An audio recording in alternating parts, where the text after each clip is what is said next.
Hi guys! Welcome back dito sa ating YouTube channel.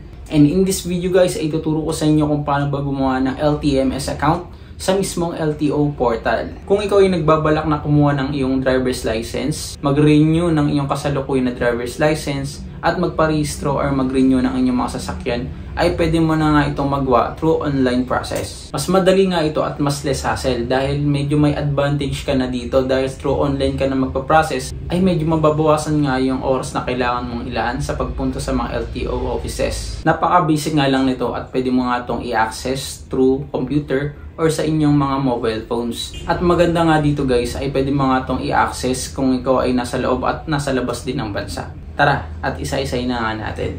How to register? Ang step 1, go to portal.lto.gov.ph at i-click ang register now. Step 2, basahin ang terms and agreement at i-click ang yes, I accept button. Ilagay ang security code sa bottom part at click next.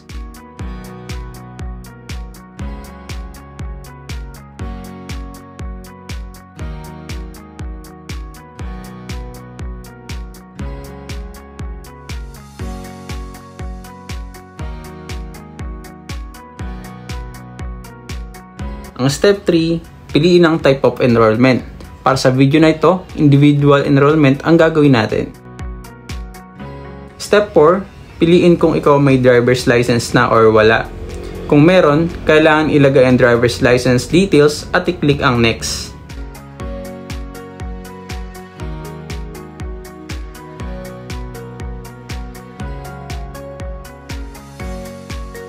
And step 5, sagutan ang lahat ng questions and i-provide ang mga information na kailangan. After the registration, hintayin matanggap ang email na naglalaman ng 15-digit LTO client number and verification link.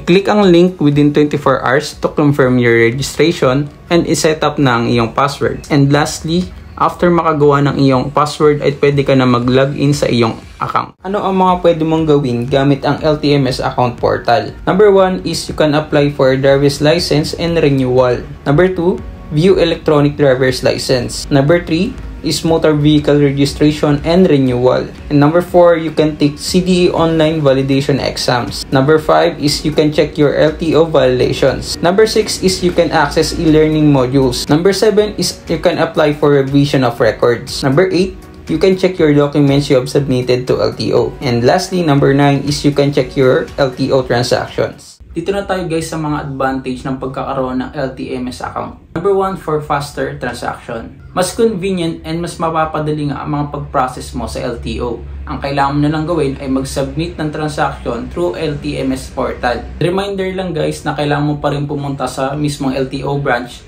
lalo na kung ikaw ay magpa-process ng pag-renew ng inyong sasakyan, pagre-renew ng inyong driver's license, at ang pag-apply ng driver's license. Pero dahil may ginawa ka ng transaction through online, ay hindi ka na masyadong pipila ng mahaba sa LTO. Number 2 is nakakatulong ito sa mga applicants para sa preparation sa kanilang mga theoretical exams. And nakalagay na nga dito guys yung mga e-learning modules para sa mga LTO exams. And sa number 3 guys, ang pinaka-importante ay paraan ito para makaiwas sa mga fixers. So dahil nga mas pinadali at mas less hassle na nga ito, at dahil digital na nga ito, ay hindi mo na kailangang umasa pa sa mga fixers. And ayun nga, sana nakatulong tong video na to at naturuan ko kayo kung paano ba gumawa ng LTMS account through LTO portal. Kung nagustuhan nyo nga tong video na to, huwag nyo kalimutan mag-subscribe, i-like ang video na to at i-share din sa mga kakilala nyo para mas ma-inform sila. And ayun nga guys, see you on our next video.